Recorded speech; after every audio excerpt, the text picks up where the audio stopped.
पशुपतिनाथ की कथा। भगवान पशुपतिनाथ का व्रत वैसे तो काफी पुराना है, परंतु ये हमारे सामने एक नया व्रत प्रतीत होता है। इस व्रत के त्वरित फलदायी होने के कारण ये तेजी से हमारे आपके सामने आने लगा है। तो अगर आप अपनी मनोकामना की पूर्ति के लिए पशुपति व्रत करने जा रहे हैं तो ये उत्तम होगा कि आप पशुपति व्रत की कथा का भी पाठ या श्रवण करें। आज के इस वीडियो में हम आपको पशुपतिनाथ की कहानी बताने जा रहे हैं, जो आप सभी शिव भक्तों को प्रसन्नता प्रदान करने वाला है। व्रत करने का नियम, विधि और मंत्र संपूर्ण जानकारी हमने पिछले वीडियो में दिया है। कृपया आप इसे भी देखें और भगवान पशुपतिनाथ की कृपा के अधिकारी बने। पशुपतिनाथ देवाधिदेव महादेव का ही एक स्वरूप है, जो इस जगत के समस्त जीवों के स्वामी कहलाते हैं। नेपाल के काठमांडू में बागमती नदी के किनारे स्थित पशुपतिनाथ का मंदिर महादेव के इसी स्वरूप को समर्पित है। यहाँ भगवान शिव पंचमुखी शिवलिंग के रूप में स्थापित हैं। पशुपतिनाथ लिंग विग्रह में 4 दिशाओं में 4 मुख तथा 5वां मुख ऊपर की तरफ है। प्रत्येक मुखाकृति के बाएं हाथ में कमंडल तथा दाएं हाथ में रुद्राक्ष की माला है। शिवलिंग में बने प्रत्येक मुख भगवान शिव के अलग अलग गुण को बताता है। पहला मुख अघोर मुख कहलाता है, जो दक्षिण दिशा की ओर है।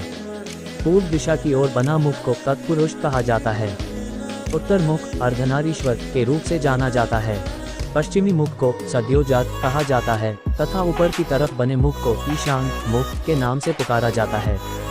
भगवान शिव का ये निराकार मुख है, जो कि श्रेष्ठतम माना गया है। पशुपति व्रत तथा विधि। शिव महापुराण में पशुपतिनाथ महादेव को 12 ज्योतिर्लिंगों में शामिल नहीं किया गया है, परंतु शिव महापुराण के ही 351वें श्लोक में पशुपतिनाथ के इस चतुर्मुखी लिंग का वर्णन ज्योतिर्लिंग के समान ही किया गया है।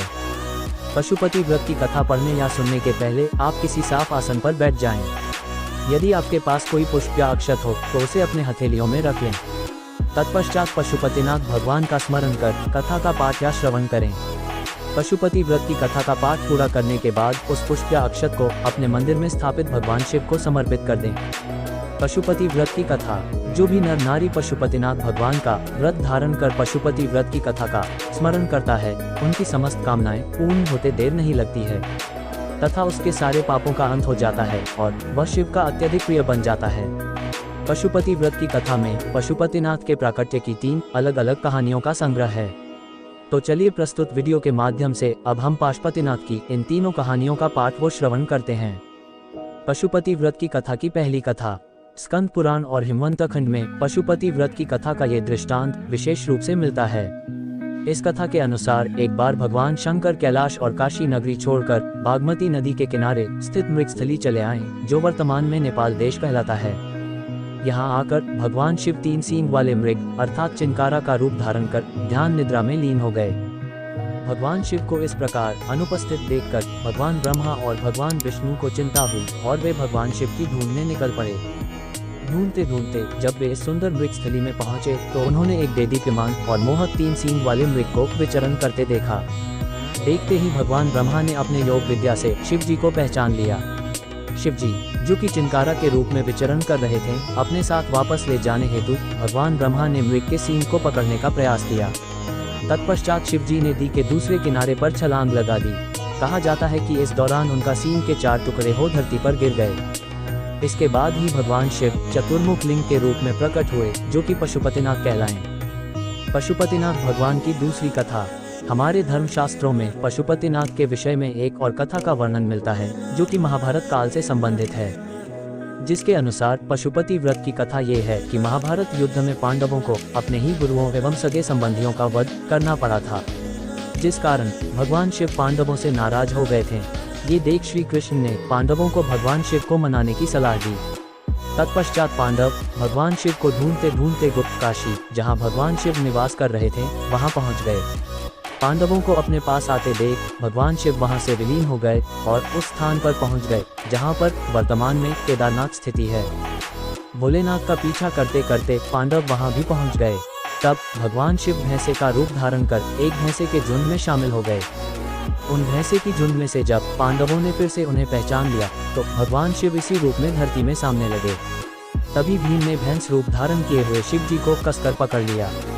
पांडवों की कोशिश के बावजूद भी भैंस के पीठ को छोड़ बाकी उनके सारे अंग धरती में समा गया।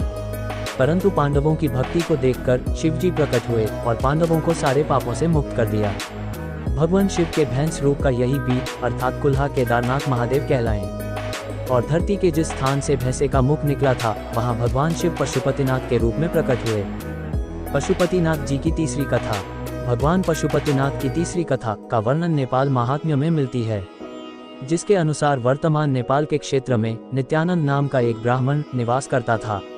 उस ब्राह्मण के पास एक गाय थी जो प्रतिदिन एक टीले पर जाती थी और अपने थानों से स्वयं ही दूध बहाकर आ जाती थी। कुछ समय पश्चात नित्यानंद नाम के उस ब्राह्मण को महादेव ने स्वप्न में दर्शन दिए और उस स्थान के बारे में बताया जहां उसकी गाय प्रतिदिन दूध बहाकर आ जाती थी। भगवान के आदेश पे ही उस जगह की खुदाई की गई, जिसके उपरांत भगवान शिव के चतुर्मुखी दिव्यलिंग की प्राप्ति हुई। तभी से भगवान शिव यहाँ पशुपतिनाथ के रूप में स्थापित हो गए। आप ये भी जान लें कि यहाँ स्थापित शिवलिंग एक विशेष प्रकार के धातु से बना है जो काले रंग का है। ऐसी मान्यता है कि ये शिवलिंग पारस पत्थर की तरह ही चमत्कारिक। ऐसी ही और वीडियोस देखने के लिए हमारे चैनल को सब्सक्राइब करें।